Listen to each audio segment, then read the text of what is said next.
Welcome to the week that was, in which America again came under attack. Well, that's one way of describing the latest school shooting. This one in Florida on Wednesday, which killed 17 people. Former pupil Nicholas Cruz has been charged with murder. 3 of America's 10 deadliest mass shootings in modern history have occurred in the past 5 months. If these had been terrorist attacks, the full weight of the state would now have been deployed in an attempt to end them. Instead, we heard the usual platitudes from politicians. Their thoughts and prayers were with the victims and families. And we need to pray for each one of those people who are fighting for their lives right now. Our entire nation, with one heavy heart, is praying for the victims. President Trump followed the same path, but didn't even mention gun control. Many people now appear not necessarily comforted by the thoughts and prayers line, but angered by it. The US Secretary of State Rex Tillerson had a busy week. He met Turkey's President Erdogan.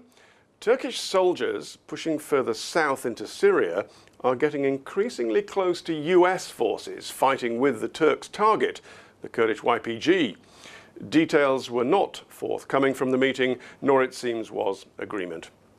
On to Lebanon, where Tillerson met the President, Prime Minister and Parliament Speaker.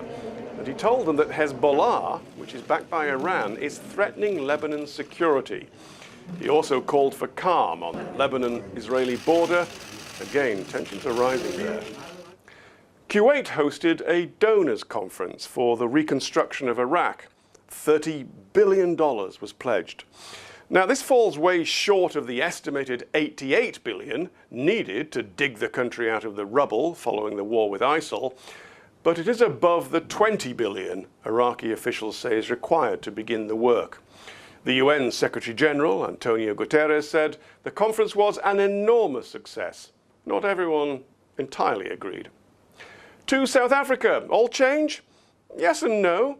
The ANC's Jacob Zuma stood down as the country's president amid corruption allegations. The ANC's Cyril Ramaphosa took his place.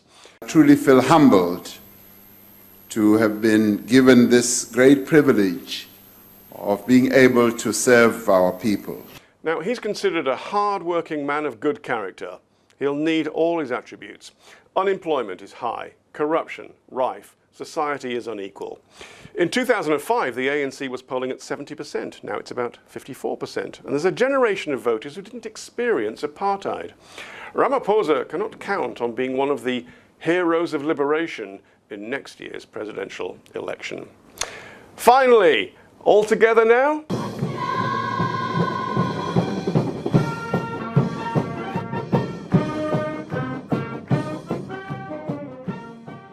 The North Korean cheerleaders appear to have charmed large sections of the media, despite their appearance at the Winter Olympics in South Korea, clearly being part of a very well coordinated propaganda strategy by the North.